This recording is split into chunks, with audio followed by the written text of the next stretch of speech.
Renewed Church of Los Angeles. Thank you for coming. Well, thank you for having me. I absolutely appreciate it. Thank you. And so, were you called to be a pastor, or did you go to school for it?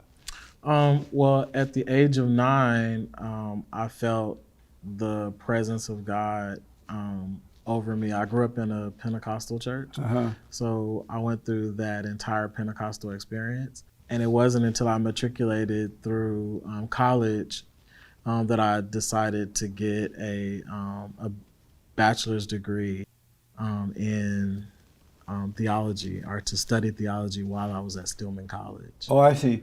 So God didn't call you. You decided to go to school for it. No. I believe that I was called by God to do what I do.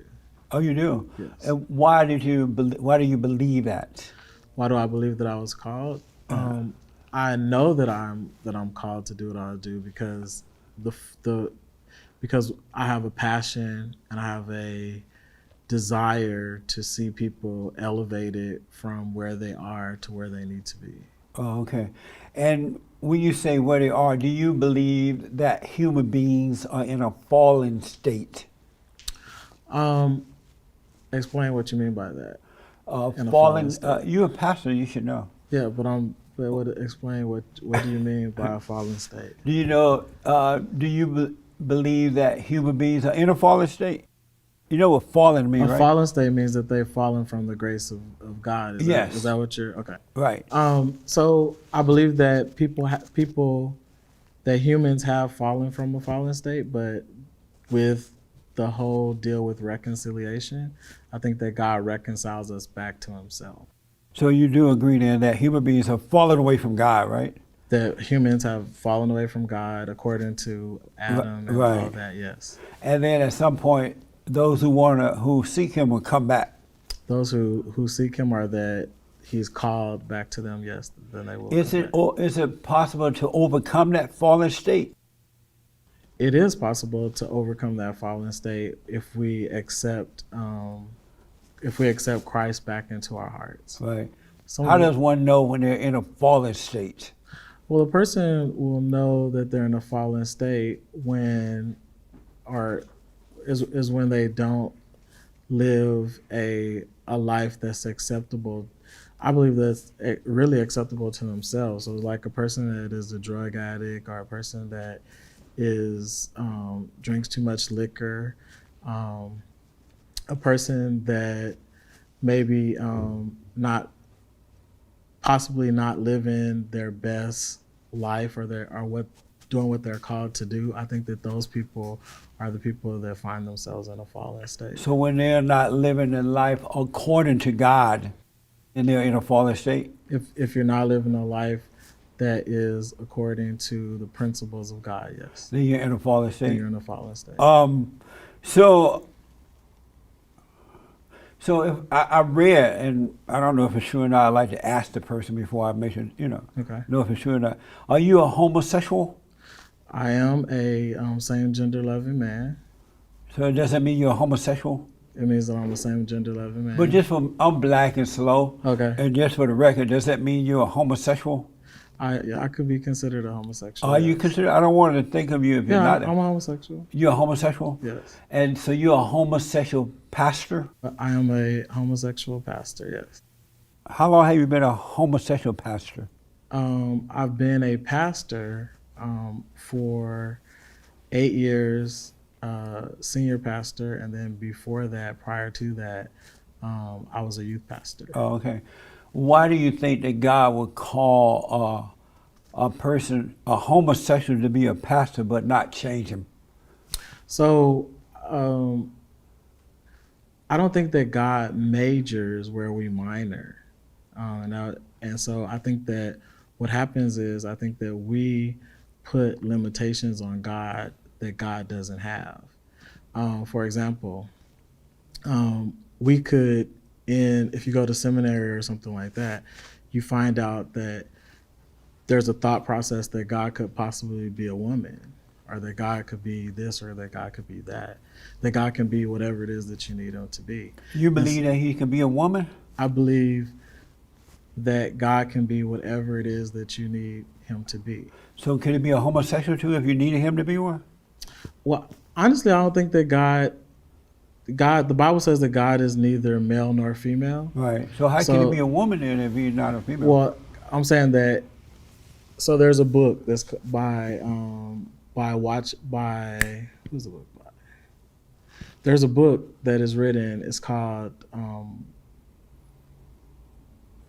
is it called? Well, that's all right about the title. What about the book? But in the book, the principles of the book talk about God swaying himself to the spirit, and it's called The Shack by W.M. Paul Young. And so if you read that book, then you find out that God basically finds himself congruent to whatever state of mind a person is in. And so at one state, God is a Jewish carpenter. At one state, God shows himself as a big black woman in the kitchen cooking. Big black woman? A black woman in the kitchen cooking. And So you think God could be a big black woman? I think that God can be whatever it is that you need God to be at that moment. Do you think that God could be a homosexual too? I don't. If God needs to be a homosexual, I think that he was, but I don't liken him to that. I don't liken the word. I don't liken God to be, to be an isolated gender. So you believe that God could be a woman, a big black woman, God a could homosexual? God could be whatever you need God to be. And so does that person make God what they want him to be in their mind so they can accept being wrong? Or does God switch genders and all that kind of stuff? I don't think that that we create God to be whatever we want God to be in our minds. I think that it's based on experiences. The experiences of that person allows God to transform himself in whatever it is that person needs to be. For an example, if you've ever gone to Africa, or if you've ever gone to a part of the world where there's no westernized religions, to where people they don't have an isolated form of who Jesus is or what he looks like, opposed to what you were talking about earlier. Right.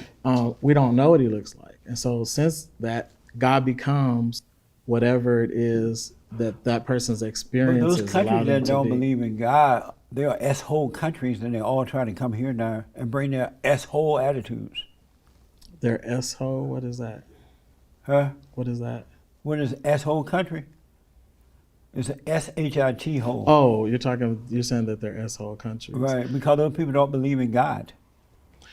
I wouldn't say that they don't believe in God. I would say they don't believe in the real God. They have their own made-up God based on their imagination, right? I wouldn't say that. I would say that we experience God on the level that we know God. So if you have somebody that is an Indian and they've never had anyone explain to them the ideology of God that is created here in Western culture, then I think that what that is person, Western culture? Western culture is where we are now. It's what we operate in a canonized version of the Bible, in which we accept as the authentic truth of who. But Western culture is the best culture, right? I wouldn't say that. Then why everybody trying to come here? If we're not the best, if Western culture is not the best culture, why everybody trying to come to what's not the best culture? Is everybody trying to come here? Everybody and their mama. Have you noticed we can't even keep the illegals out? I wouldn't say that everybody's trying to come here, but I would say that there are people that are trying from all over the world to come here from all over the world. Right. Yeah. And so if we are not the best country, why are they trying to come here? Why don't they go to the best country? We could consider ourselves to be the best country, but we are the best. And maybe that's because of Western culture. Well, I wouldn't use the word best. Maybe I would use the word, we're probably a country where people are allowed to be free and be themselves. So we're the best. If you say best, then I'll go with that. So I want to go back. You say God is a black woman. I didn't say God was a black woman. I used the book as an analogy that God was a black woman, to show us that God could be whatever it is that we need God to be. Amazing. Do you believe that book? I believe that God could be whatever it is that we want God to be. Really? Yes. And so you've been a homosexual all your life, you said earlier, right? At the age of 9, I knew that I liked the same sex. Yes. How did you become that way? I didn't become that way. I knew that was my innate nature to like men. And so how did your nature go from a natural nature of being a man or male to an unnatural nature of becoming a woman? How did that happen? You said the unnatural nature of me becoming a woman? Yeah, how, if you were born a natural male, right? You're born a natural male. Right, you were, right? I am a male currently sitting here in front of you. But how did you go from being a natural male to an unnatural woman? Who's an unnatural woman? But isn't homosexuality is like being a female feelings? No. What is it? No. What is it exactly? Being gay is being gay, being a homosexual, whatever term that a person wants to Right. use to identify themselves. It's an innate state of being. It means that this is who that person is. If I'm not a woman, I'm a man sitting here in front of you having a conversation. I have a penis, just like you have. Well, a you penis. do have the male parts, but now they're cutting that off too. Did you hear about that? We'll get to that. But do you feel inwardly? Do you feel like a male or you feel like a female? I am a male sitting here in front of you. No, but what do you feel like? I feel on like inside? a male. And Inside? I am a male sitting here in front of you. I realize that, but inside, do you feel like a man or you feel like a woman? I am a male sitting here in front of you. So that answers your question, right? I know. I don't feel like anything because I am a male. You don't feel like neither male nor woman? I am a male sitting here in front of you. I realize that, but what made you think you're a homosexual then? If there's not a feeling on the inside, why do you think you're homosexuality is not a feeling, it's a state of being. It's who the person innately is. It has nothing to do with creating a feeling that you're talking about. It's the innate nature of who that person is. I innately am who I am. Me being gay or homosexual has nothing to do for me with being a man. It has everything to do with my preference and who I choose to sleep with. What does the word innately mean? What does that mean? I'm black and slow. I don't know what that means. The word innate. The word innate means that I'm not changing or I'm not becoming something else. I am who I am. Just before we started the show, you said that you introduced your. Is he your husband or your wife? Is that your husband? He gonna be your husband or your wife? I'm gonna end this interview. Why? Because we're ending this right now. Why you want to end? We're ending it. Well, Take why? this Come off. back. Take this off.